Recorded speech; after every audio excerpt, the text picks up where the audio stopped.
gue punya pertanyaan untuk kalian berdua deh.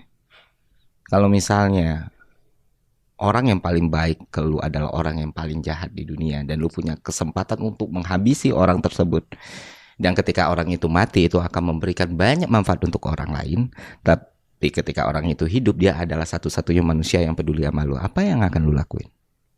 Ada orang jahat, dia paling baik sama kita. Iya. Terus dia berbuat jahat. Dia sangat jahat dengan orang. Ya kalau kita bunuh itu bermanfaat buat banyak orang.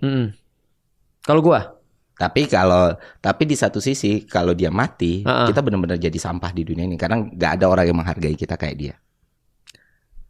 mendingan gue jadi sampah. Oke. Daripada orang lain susah. Oke. Gue nggak segampang itu jawabnya, tapi gue steering ke gue jadi sampah. Gue nggak segampang itu. Gue tadi mikirnya panjang. Serius. Soalnya gue masih ada egonya. Gue masih belum bisa ngelepasin Ramon Chin needs to be something gitu. Yeah. Tapi ujung-ujungnya ya orang tua lah. Ya udah gue jadi sampah nggak apa-apa. Ya. Kalau dia aku tahu dia. Apa gimana? Dia pasti direkrut di Malaka.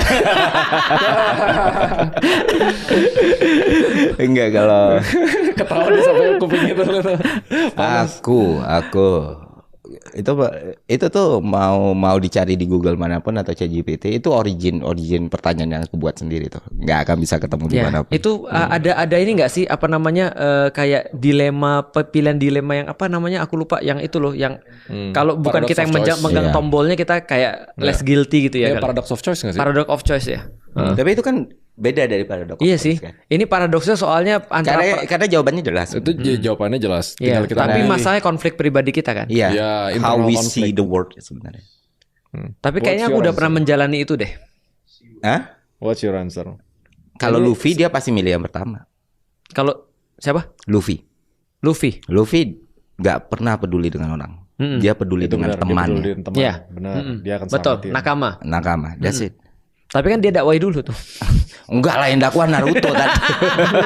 Bacot no jutsu ya. Iya, Luffy mah bahkan berpikir dalam pikiran pun nggak pernah dia, nggak ada bubble pikiran dia, kecuali di episode Enel satu Iya kali. betul. Yang lu bahas ya, satu-satunya bubble pikiran dia. Bubble pikirannya Luffy. Gue semaniak itu doang One Piece. Karena dia ngomongin semua, dia nggak pernah nahan apapun. Iya. Dia cuma punya satu kali bubble pemikiran. Dan dia itu, makanya waktu gue baca One Piece itu gue relate gitu loh. Wah, Luffy itu bukan kayak gue melakukan ini, gini deh, balik lagi tujuan simple. Luffy ngacak-ngacak Wano karena temennya si Tama itu nangis. Iya. Karena lapar. Kok ya bisa temen yang ngasih gue makan ini lapar? Tapi temennya Luffy nggak pernah nyusahin orang loh. Banyak lah yang nyusahin, Tat.